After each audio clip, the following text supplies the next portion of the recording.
하나님은 자비의 하나님이십니다. 그리고 우리에게 은혜를 베푸십니다. 그렇게 하나님은 우리를 통해 주님께 받은 은혜가 흘러가기를 원하십니다.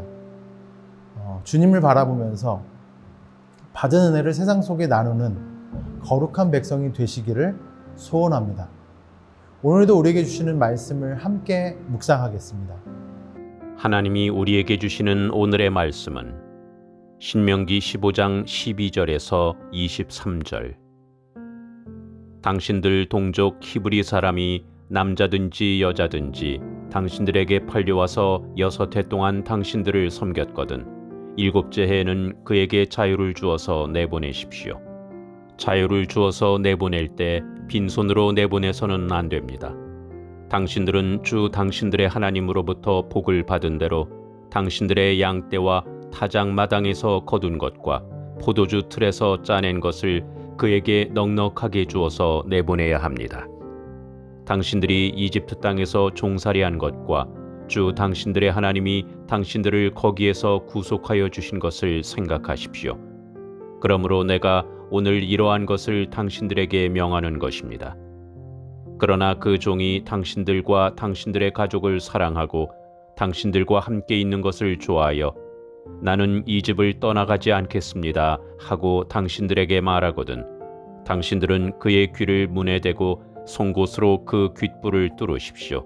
그러면 그는 영원히 당신들의 종이 될 것입니다. 여종도 그렇게 하십시오. 남녀 종에게 자유를 주어서 내보내는 것을 언짢게 생각하지 마십시오. 그들은 6해 동안 품팔이꾼이 받을 품삯의 2배는 될 만큼 당신들을 섬겼습니다. 그렇게 내보내야만 주 당신들의 하나님이 당신들이 하는 모든 일에 복을 내려 주실 것입니다. 당신들은 소나 양의 처음 난 수컷은 구별하여 주 당신들의 하나님께 바쳐야 합니다. 처음 난 황소는 부리지 말아야 하고 처음 난 양은 털을 깎지 말아야 합니다. 해마다 당신들과 당신들의 가족은 주 당신들의 하나님 앞, 곧 주님께서 택하신 곳에서 그것을 먹어야 합니다. 그 짐승에 흠이 있어서 다리를 절거나 눈을 못 보거나 그 밖에 무슨 흠이 있으면 그것은 주 당신들의 하나님께 잡아 바치지 못합니다. 그런 경우에는 노루나 사슴을 잡아먹듯이 정한 사람이든지 부정한 사람이든지 모두 성 안에서 그것들을 잡아먹을 수 있습니다.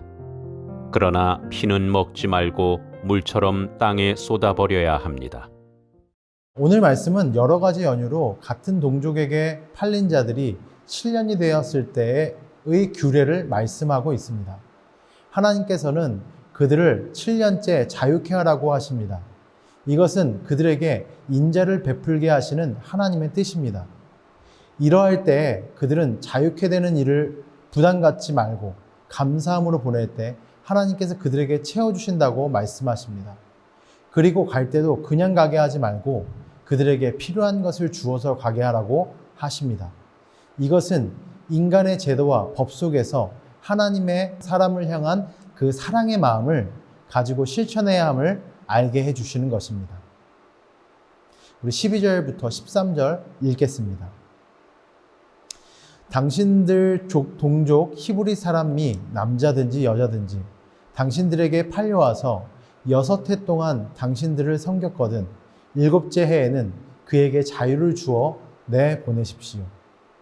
자유를 주어서 내보낼 때 빈손으로 내보내서는 안 됩니다. 당신들은 주 당신들의 하나님으로부터 복을 받은 대로 당신들의 양떼와 타작마당에서 거둔 것과 포도주 틀에서 짜낸 것을 그에게 넉넉하게 주어서 내보내야 합니다. 종을 자유케 하는 것은 하나님에 관한 그 율법이었습니다. 오늘 모세는 그 율법을 이야기하고 있는 것입니다.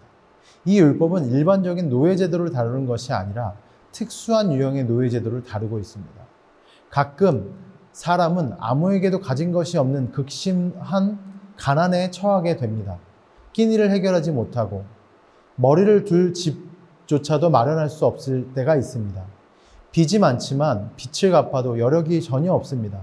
이스라엘 사람들이 이러한 공공한 형편에 직면하게 되면 그들은 자신의 노동력을 팔 수가 있었습니다. 그는 자기를 산 사람을 위해서 봉사해야 했으며 이는 그가 채권자로부터 빌린 돈을 대신하는 것입니다.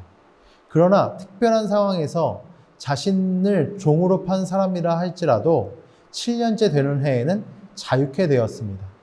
모든 이스라엘 백성은 제7년에는 종을 값없이 자유케 해 주어야만 했습니다. 이것은 안식년에 대한 언급이 아니라 6년을 봉사하게 한 후 7년에 대한 것입니다. 6년간 봉사한 후에는 그 사람의 빚이 갚아진 것으로 간주되었기 때문입니다. 7년째는 자유케 되었던 것을 우리 모두는 주목해 봐야 됩니다. 주인은 그 종을 빈손으로 내보내지 않았습니다. 종이 되었던 사람이 자력으로 살아갈 수 있을 만큼의 자원을 주어야만 했던 것이죠. 우리 16절, 17절 읽습니다. 그러나 그 종이 당신들과 함께 당신들의 가족을 사랑하고 당신들과 함께 있는 것을 좋아하여 나는 이 집을 떠나가지 않겠습니다 하고 당신들에게 말하거든 당신들은 그의 귀를 문에 대고 송곳으로 그 귓볼을 뚫으십시오. 그러면 그는 영원히 당신들의 종이 될 것입니다. 여종도 그렇게 하십시오. 또한 주인 된 사람은 종에게 긍휼을 베풀어야만 했습니다. 그런데 그 중에 만일 어떤 종이 주인과 가족을 너무 사랑해서 그 주인과 함께 지내는 것과 또 그 주인의 모든 책임져줌을 너무나도 좋아해서 그 주인의 영원한 종이 되겠다라고 말하게 되면 그 종은 주인에게 종신토록 헌신하겠다라고 하는 계약을 맺어야 했습니다. 그리고 그는 귀를 뚫고 평생 그 주인을 섬기겠노라고 서약함으로써 그 계약을 완성시켰습니다. 여러분, 저는 이 본문을 묵상하면서 주인의 어떤 사람이었기에 그 종이 그 주인과 평생을 함께 하려고 할까 하는 생각을 좀 갖게 되었습니다. 여러분, 우리 모두는 이런 사람이 되어야 하지 않을까요? 나와 함께 했을 때 평생 당신과 함께 하고 싶습니다. 때로는 우리가 섬기는 또 우리가 함께 누리고 있는 그런 우리 주변에 있는 많은 사람들에게 나는 그런 사람이 되고 있는가? 아마 이 주인은 긍휼의 사람이었을 것입니다. 아마 이 주인은 넉넉한 사람이었을 것입니다. 아마 이 주인은 은혜의 사람이지 않았을까? 그래서 사랑하는 성도 여러분, 우리는 세상 속에서 하나님께 받은 은혜를 기억하면서 같은 긍휼로 다른 사람을 섬겨야 한다는 것이죠. 우리 19절에 읽습니다. 당신들은 소나 양의 처음 난 수컷을 구별하여 주 당신들의 하나님께 바쳐야 합니다. 처음 난 황소는 부리지 말아야 하고 처음 난 양은 털을 깎지 말아야 합니다.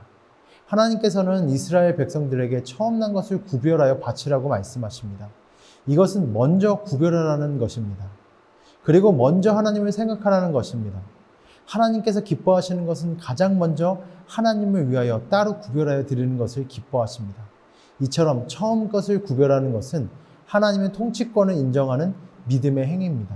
우리는 이러한 믿음의 마음으로 처음 것을 하나님께 드리기 위해서 구별되어 드리는 믿음을 가져야 한다는 것이죠.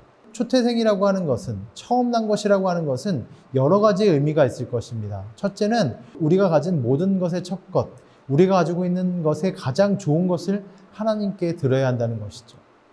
우리 구약 성경에 보면 가인과 아벨의 제사가 나오지 않습니까? 가인은 그저 자기가 가졌던 것의 일부를 하나님께 드렸지만 아벨은 그 첫 소실로 가장 살찐 가장 첫 것을 하나님 앞에 드렸다는 것이죠. 하나님께 드릴 때는 나의 최선의 것을 드려야 합니다. 내가 먹다 남은 것을 드리는 것 아니고 내가 쓰다 남은 것을 드리는 것 아니고 가장 첫 것을 드리는 마음. 그래서 옛날에 믿음의 선배들은 첫 봉급을 얻었다든지 첫 상품을 얻었다든지 이 모든 것들을 하나님께 드리기도 했다는 것이죠. 첫 열매라고요. 두 번째로 첫 태생, 초태생은 백성들을 구속하기 위해서 하나님께 드려진 대속 희생 제물이었음을 우리 모두는 기억해야 합니다.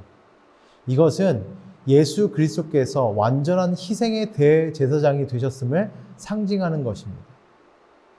또 셋째로 하나님께서 예수 그리스도의 대속 희생 제사를 통해서 우리를 구원하셨기 때문에 우리는 우리 자신을 그분께 전적으로 드려야 한다는 것을 또한 의미적으로 상징해 주는 것입니다. 오늘 우리가 읽은 이 초태생에 관한 규례는 물질만을 말하는 것이 아닙니다.